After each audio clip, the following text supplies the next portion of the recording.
İyi akşamlar. Hoş geldiniz dostlar. Nasılsınız? Güzel bir pazar gecesinde birlikteyim sizlerle. Bugün 26 Mart pazar akşamı.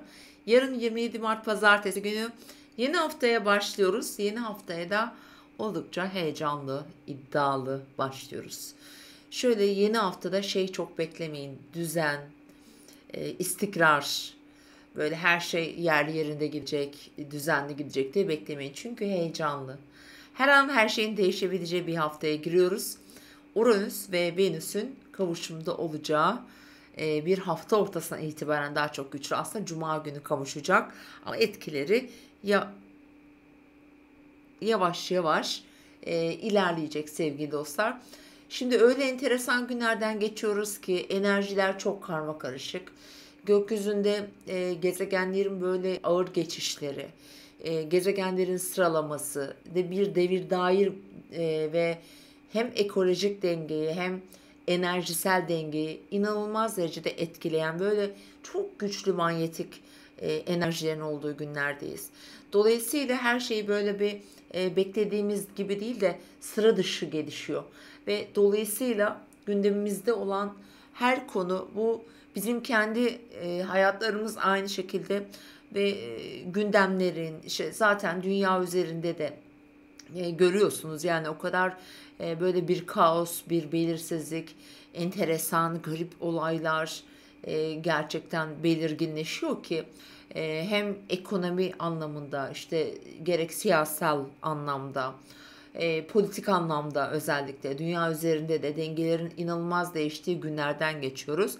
Ve arkadaşlar şimdi bu hafta da tabii bu bir süreç yani bu yıl boyunca böyle durumlar yaşayacağız. Şimdi hem Venüs Uranüs'le kavuşuyor. Özellikle iki tane notum var onu söyleyeceğim. Bu 16 derecede kavuşacaklar bu arada.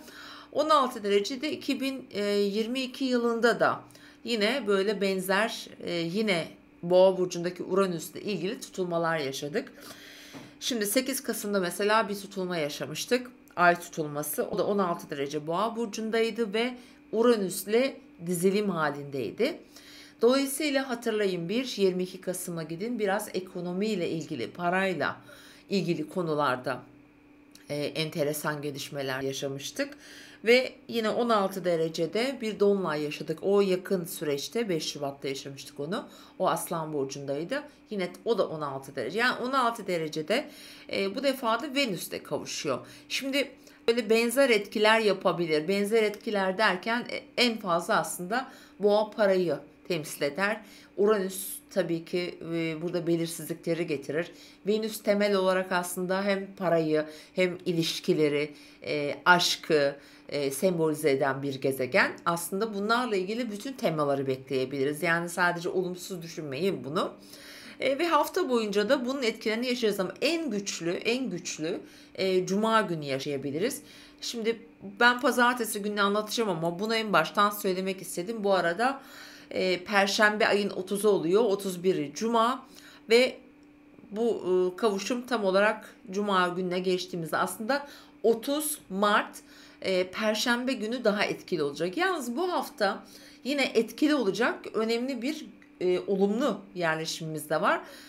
Mars ve Satürn arasında su elementinde biliyorsunuz ikisi de şu an Mars Yengeç, Satürn Balık burcunda destekleyici bir görünüm var. O da tam olarak Perşembe günü kesinleşiyor ama Salı, Çarşamba günleri Mars ve Satürn'ün bu olumlu gelişmelerini izleyebilirsiniz. Bunlar özellikle istikrar aradığımız, yapılandırmak istediğimiz, belli başlı bir yere koymak istediğimiz konuları derli toplu hale getirebilir. Hani Satürn otorite, kararlılık, disiplin, Mars harekete geçmek demek ki önemli konularda birilerinden yardım almak veya önemli bazı şeyleri halletmek için yine önemli. Yine önemli bir açımız daha var bu hafta etkili olacak ama o hemen aslında şimdi anlatacağım onu.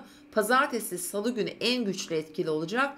Merkür Jüpiter'le kavuşuyor. 28 Mart Salı günü olacak bu.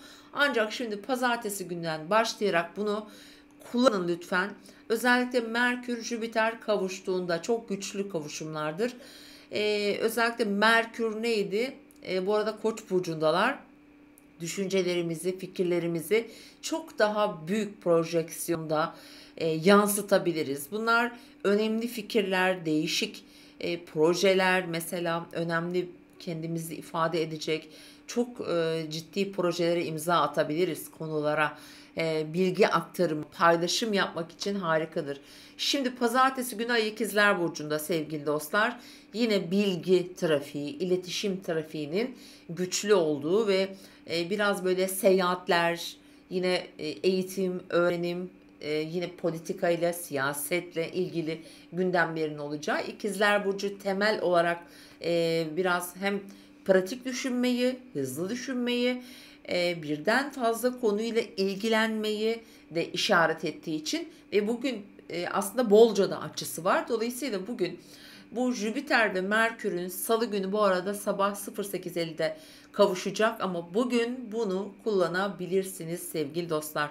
Çok ciddi bir, mesela bir şeyi duyurmak. Çok önemli bir konuda bir cesaretinizi toplayıp bir konuyu bir yerine açmak. Çünkü cesarettir aynı zamanda Jüpiter. Merkür düşünceleri ifade etmekle ilgili olduğuna göre cesaretinizi toplayıp hani özgüvenle bir şeylere girişilebilir. Yalnız burada bir şeyin altını çizeceğim. Bu hafta ekonomi dedik, parayla ilgili, finansla ilgili doğal afetler, deprem olabilir. Bunlar tabii artçıların hızlanması olabilir. Farklı dünyanın bir yerlerinde depremler olabilir ama ben burada paranın altını çizmek istiyorum. Maddi bakımdan ekonomiyle ilgili, finansla ilgili konularda büyük riskler sakın almayın. Çünkü gerçekten zorlanabilirsiniz. Onun yanı sıra dediğim gibi güzel sürprizler de olabilir. Şimdi bugün saatlerini söylüyorum arkadaşlar. Sabah 09.39 Ay Merkür sekstili var. Bunu kullanın. Önemlidir, destekleyicidir. Güzel bilgi aktarımları, herhangi bir konuda mesela iletişime geçmek, telefonlaşmak bu arada bugün çok yoğun olabilir. Bunu söyleyebilirim rahatlıkla. Ve onun yanı sıra bugün saat sabah 7.40 ve hemen öğle saatlerinde 12.57 Ay Jüpiter'e yine sekstil yapacak. Bu da hem şanstır aslına bakarsanız. Önemli konularınız varsa mesela diplomasiyle ilgili, işte sosyal medyayla ilgili, iletişimle ilgili bilgi mesela veya bir iş başvurusu, herhangi bir yere bir müracaat da olabilir, mesela bir yazılı sözlü böyle evraklı işler. Bu saati kullanın. Çok daha kolay, çok daha hızlı çözümler üretebilirsiniz. Gün boyu Merkür yönetiminde bir gün unutmayın. Yakın çevremizle olan ilişkilerimiz, kardeşlerimiz, yakınlarımız, komşularımız, bilginin çok daha büyük şekilde iletilebileceği bir gün. Dolayısıyla çok önemli haberler de duyulabilir bu arada. Özellikle dünya üzerinde şu anda çok kaotik mesela durumlar var. Fransa'daki olaylar özellikle. Yine Amerika'da çok sansasyonel olaylar gerçekleşiyor biliyorsunuz. Buralardan da gelebilecek haberler. Yani dünya üzerinde etkili olacak ama bireysel haritalarda da şunu da söyleyeyim. Koçlar, özellikle koç burçları, terazi burçları, yengeç ve oğlak burçları, bu koç burcundaki stelyumdan tabii daha çok etki alabilirsiniz. Sonuç olarak bir de terazi hani dolunayına doğru ilerlediğimiz bir hafta olacağı için zaten ilişkiler gündemimizde olabilir. Bu arada çok ani böyle başlayan bir ilişki trafiği de, çok ani böyle heyecan verici tanışmalara da gebe açık bir hafta olacak ve bugün de aslında bunlardan bir tanesi olabilir. Şimdi bugünün güzel saatlerini, şanslı saatlerini hemen konuşalım. Ondan sonra da küçük birkaç tane daha size bir şey söylemek istiyorum arkadaşlar. Evet, 27 Mart Pazartesi günü sabah saatlerinde, bugün değil, 12 ile 13 arası. Tam da Ay ve Jüpiter'in seksilin olduğu saatler. Sabah zaten 9-10 arası Ay Merkür seksili var. Bence bağ kurmak, fikir beyan etmek, finansal konularda bir takım alışverişler yapmak için çok güzeldir.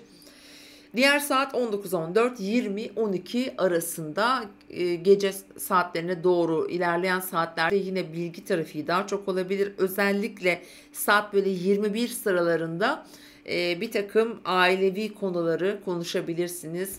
Aile içindeki konuları, işte kan bağınız olan kuzen olur, kardeş olur, onlarla bir takım alışveriş içinde olabilirsiniz. Diğer saatte gece 2 ile 3 arasında. Sevgili dostlar, bu saati de yine işle ilgili bilgi trafiği için kullanabilirsiniz. Bu arada bugün mesela bilgisayarlar, cep telefonları, tüm dijital ortamlar, internetle ilgili konular, öğretmenler, atamalar, bunlarla ilgili birçok konu gündemde olabilir bu arada. Onu da hatırlatmak istiyorum. Sevgili dostlar. Evet, böyle bir gün. Umarım gününüz güzel geçer. Kaliteli bir gün geçirirsiniz sevgili dostlar. Her zaman olduğu gibi biz niyetimizi yapalım. Bugünü gönlümüzden geçtiği gibi huzur içinde ve bu Merkür-Jüpiter kavuşumunu lütfen dikkate alın. Önemli ritüeller, dualar, ibadetler ve gerçekten frekansı çok yüksek günlerden geçiyoruz. Aslında bu dediğim gibi yıl boyunca sürecek. Bütün gezegenler 0 derecede. Jüpiter Koç burcunda. Ve Jüpiter fiziksel olarak hani Güneş sisteminde dünyamızı koruyan bir profile sahip. Yani Jüpiter'in bir elektrikli süpürge gibi düşünün. Hani bizi koruyan unsuru oradan geliyor. Böyle çekim alanı çok büyük olduğu için dağılan, kopan gök cisimlerini böyle kendisine çeken ve bizim dünyamıza çarpmasına engel olan bir misyonu var. Şimdi böyle bir koruması var. Evet, abartılara ve bazen de güçlü mesela patlamalara neden olduğunda biz de o zaman ne diyoruz? Sert, dik açılar yaptığında abartılar getiriyor. Daha büyük olaylar getiriyor. Bu Merkür'ün işte Jüpiter'le kavuşması her türlü değerlendirilebilir. O yüzden hem dikkatli olun hem de kullanın diyeceğim. Çok da fırsatlar getirebilir. Çok hızlı bir şeyleri ilerletebilirsiniz sevgili dostlarım. Evet, izlediğiniz için teşekkür ediyorum. Yayını beğenmeyi, eğer abone değilseniz abone olmayı lütfen unutmayın. Yarın yine görüşmek üzere diyorum. Kendinize iyi bakın.